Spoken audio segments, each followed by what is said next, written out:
pagalitan natin. Ina, bakit? Mami ang itawag mo sa akin. Yan ang tawag sa akin ng kapatid mong si Luis. Oh, baba kayo dyan. Oh, siya si Teacher Joanna. Siya magiging teacher niyo. Ito naman ang aking anak na si Rochelle. Tapos kaibigan niya si Mumay. Hello, Rochelle. Hello, Mumay. Pakikinig kayong mabuti kay Teacher Joanne. Lahat ng sasabihin niya. Pakinggan niya, susundin niya. Okay? Nag-hire na pala ng tutor si Mami para sa kanila. Mabuti naman yon para maturuan sila ng tamang pagkilos at pag-uugali. As if namang matututo pa yung Rochelle na yan. Kahit turuan mo yan, lalabas at lalabas pa rin yung ugaling gubat niyan.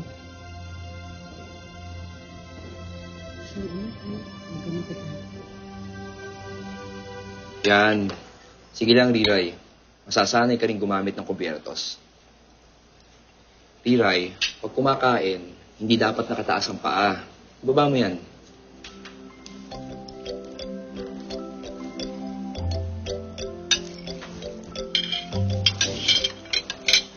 I see. Aifa. Pagkakain natin, gusto kong dalhin natin si Riray sa mall para makabili ng mga gamit niya. At para na rin hindi siya nangihiram ng gamit sa'yo, Aifa. Kuya, maiwan na lang ako dito, hindi na lang ako sasama. Oh, bakit? Ayaw mong mamasyal? Kung kasama si Aifa, wag na lang. Dito na lang ako.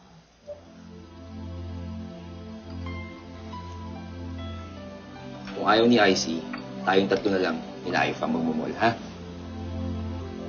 Wag na dyan. Ayoko ng bagong damit. Dito na lang ako, wag na tayo malis. Sigurado ka?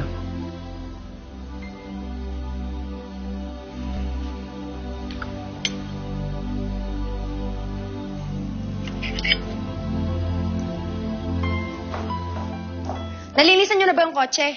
Gagamitin ko yun. Opo, ma'am, nalinis ko na. May pakiabot naman yung susi dyan sa estante.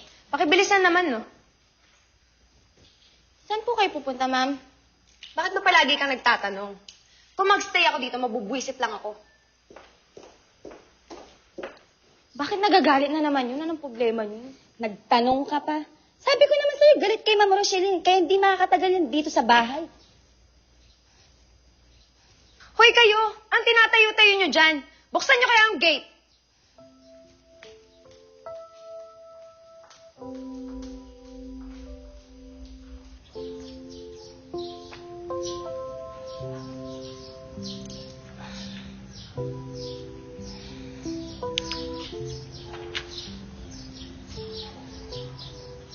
IZ? Oh, Riray, bakit?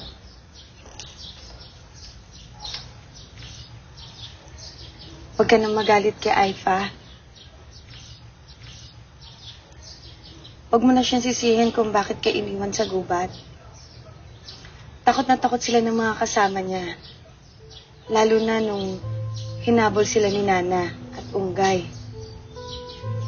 Nana at Unggay? Sila yung mga kasama namin ni Kuram. Si Nana, siya yung pinuno namin doon sa gubat. Hinabol nila kami dahil gusto nila kaming patayin. Kaya tumakas sila at naiwan ka. Dahil kung hindi sila tumakas, tsak patay na sila ngayon.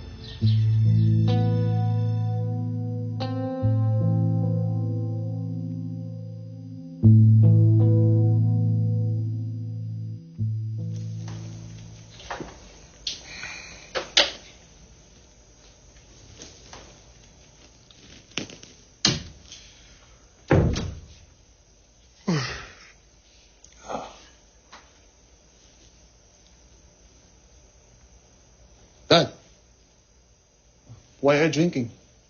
May problema ba? Wala, iyo. Nagre-relax lang ako.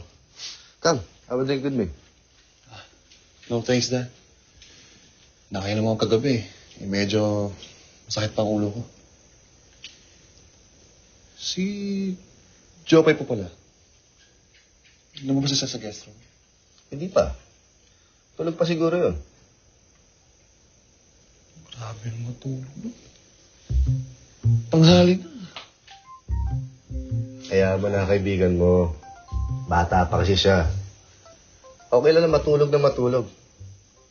Ilan taon na ba yung si Jopa iyo? She's 24. Kasing edad pala siya ng kapatid mo. Yung naging anak ko sa unang girlfriend ko.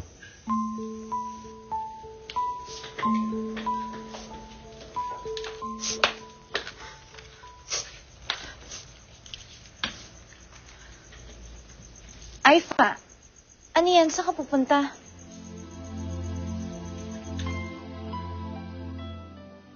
Ito ang A. Teka, Shell mo, May, ibaba niyo yung paa niyo. Hindi ganyan ang tamang pag-upo. Pagdikitin niyo ang dalawang binti niyo. Hulog ka ng langit sa amin. Hinalika nga ni Sir Jan? Nalikan niya ako siguro dahil mahal niya ako. No? Ganun ah. Ang kapal ng mukha mo. Naku, gusto ko nga.